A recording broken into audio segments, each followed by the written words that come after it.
Hello students, वेदांतो academy की नई class में आपका स्वागत है और मैं अमूल्य रत्न त्रिपाठी आपका इस नई क्लास में स्वागत करता हूं।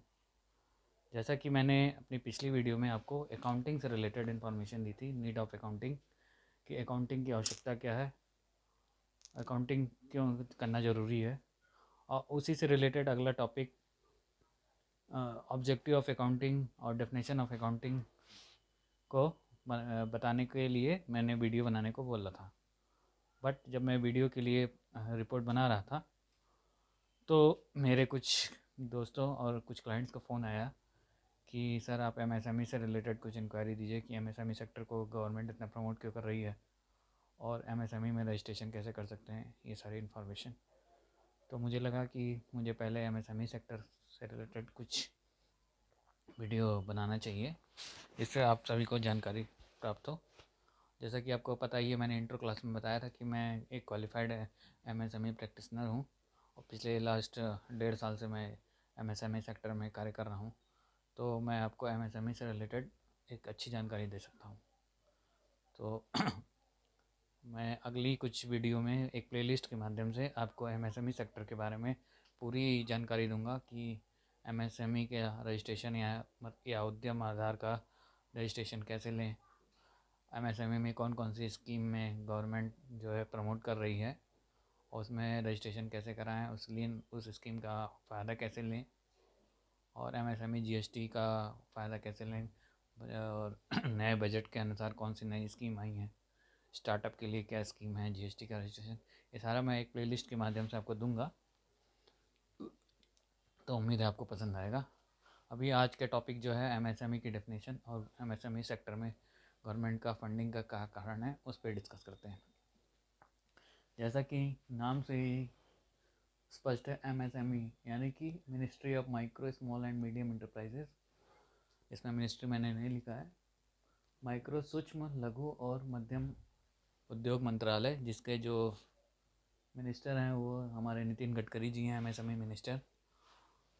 और जो एमएसएमई एक्ट है उसको हम एमएसएमईडी एक्ट यानी कि micro small medium enterprises development act 2006 के नाम से जानते हैं।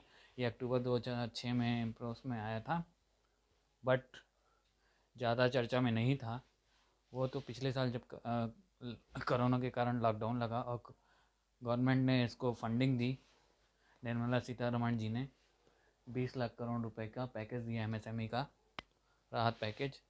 तो ये चर्चा में आया और काफ़ी सारे लोग एमएसएमई में रजिस्ट्रेशन कराकर अपने बिजनेस को बढ़ाने के प्रयास करने लगे, और जिसकी वजह से जो हमारा ग्रोथ रेट था जीडीपी, वो अब थोड़ा थोड़ा रिकवर हो रहा है। वो एमएसएमई सेक्टर के कारण। एमएसएमई सेक्टर को इतना प्रमोट करने का क्या कारण है गवर्नमेंट का, उस पर आज चर्चा करते हैं। तो जो हमारी 30% जीडीपी है, सॉरी, जो हमारी जीडीपी का 30% एरिया है वो सिर्फ एमएसएमई सेक्टर से ही आता है।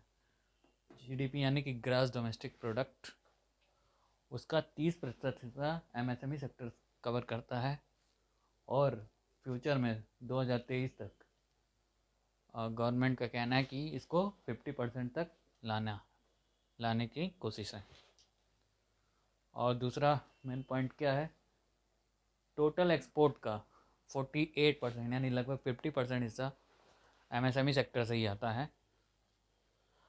एक्सपोर्ट यानी निर्यात जो भी हम विदेशों को करते हैं, उसका लगभग 48% हिस्सा एमएसएमई सेक्टर से ही आता है, और इसको 60% करने की उम्मीद है 2023 तक।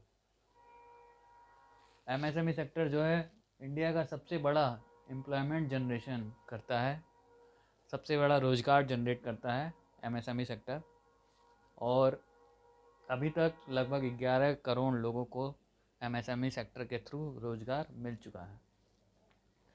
तो आई थिंक आपको ये सब पढ़ने के बाद ये आइडिया लग गया होगा कि एमएसएमई सेक्टर को गवर्नमेंट का इतना ज़्यादा प्रभाव क्यों मिला हुआ, क्यों गवर्नमेंट जो है एमएसएमई सेक्टर को इतना प्रमोट कर रही है। क्योंकि इंडिया की जो जीडीपी है वो एमएसएमई सेक्टर पे ही टिकी हुई है, और अगर एमएसएमई सेक्टर डूबा तो हमारी जीडीपी भी डाउन हो जाएगी। जैसे अभी कोरोना काल में जीडीपी डाउन हो गई थी क्योंकि एमएसएमई सेक्टर के रोज़गार कम हो गए थे, उनका उद्योग बंद हो गया था, तो एमएसएमई में ग्रोथ नहीं हो रही थी, तो हमारी जीडीपी काफ़ी डाउन हो गई थी। तो गवर्नमेंट ने बहुत सारे राहत पैकेज घोषित किए, जिसमें से 20 लाख करोड़ का एक राहत पैकेज था। तो उसके बाद इकनॉमी धीरे धीरे रिकवरी करना शुरू हुई है, जिसमें एमएसएमई सेक्टर का काफ़ी बड़ा योगदान है। अब एमएसएमई की क्या डेफिनेशन है उस पर पढ़ते हैं। एक्चुअली निर्मला सीतारमण जी ने 1 जुलाई 2020 को एमएसएमई की जो पुरानी डेफिनेशन थी, जो 2006 में आई थी, उसको चेंज कर दिया और 1 जुलाई 2020 से एमएसएमई की नई डेफिनेशन लागू की। पहले एमएसएमई सेक्टर दो पार्ट में डिवाइड था, एक सर्विस सेक्टर और एक मैन्युफैक्चरिंग सेक्टर। उससे लेकर उसकी इकाइयाँ डिसाइड होती थी, बट सर्विस सेक्टर और मैन्युफैक्चरिंग सेक्टर दोनों को मर्ज कर दिया गया है। अब टर्नओवर बेस पे उसकी इकाइयाँ डिसाइड होती हैं। अब उसकी डेफिनेशन पे बात करते हैं। एमएसएमई के 3 सेक्टर हैं, माइक्रो, स्मॉल और मीडियम एंटरप्राइजेस, सूक्ष्म, लघु और मध्यम उद्योग।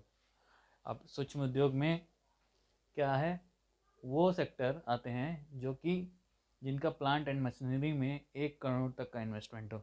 यानी कि आप जो काम स्टार्ट करते हैं, यूनिट लगाते हैं, तो उसमें जो मशीनरी लगाते हैं, जो प्लांट लगाते हैं, फैक्ट्री लगाते हैं, उसमें आपका जो इन्वेस्टमेंट होगा वो अगर 1 करोड़ तक है या 1 करोड़ से कम है, और टर्नओवर यानी आपके 1 साल की जो सेल है वो 10 करोड़ रुपए तक है, तो आप माइक्रो एंटरप्राइजेस के अंतर्गत आएंगे। इसी तरह अगर आप प्लांट एंड मशीनरी में आपकी 10 करोड़ तक का इन्वेस्टमेंट है और टर्नओवर आपका 50 करोड़ तक है, तो आप स्मॉल एंटरप्राइजेज में आएंगे।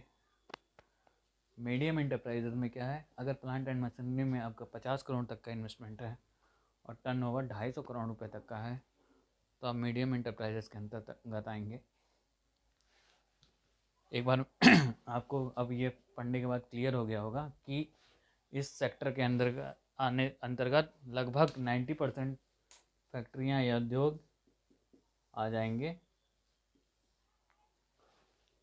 इसी वजह से हमारी इकनॉमी जो है वो एमएसएमई सेक्टर पे ही डिपेंड है।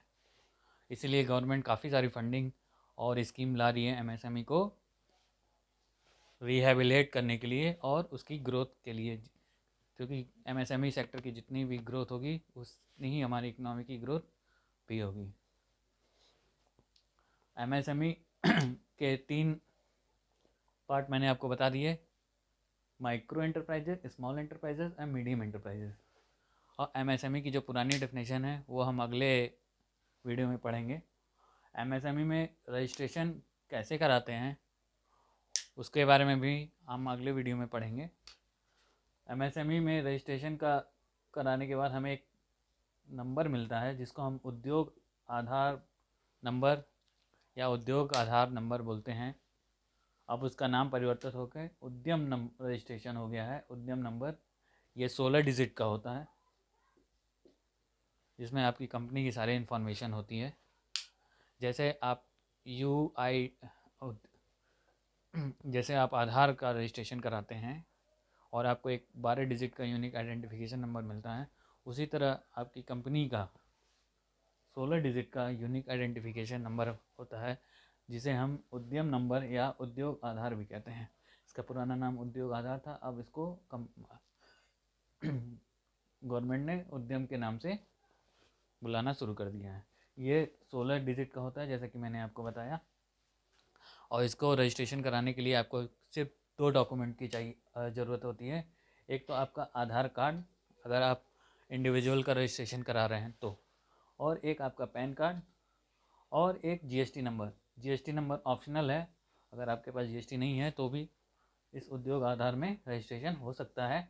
और 1 अप्रैल 2021 तक आपको जीएसटी लेना होगा।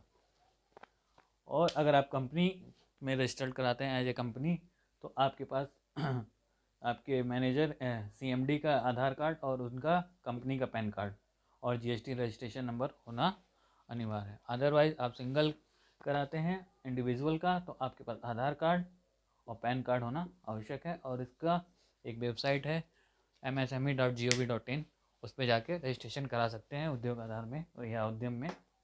उसका क्या प्रोसेस है और कैसे रजिस्ट्रेशन कराते हैं वो मैं आपको अगली वीडियो में, जैसा कि मैंने बताया, कि प्लेलिस्ट के माध्यम से प्रोवाइड कर दूंगा। उम्मीद है आपको ये मेरी डेफिनेशन क्लास MSME की पसंद आई होगी।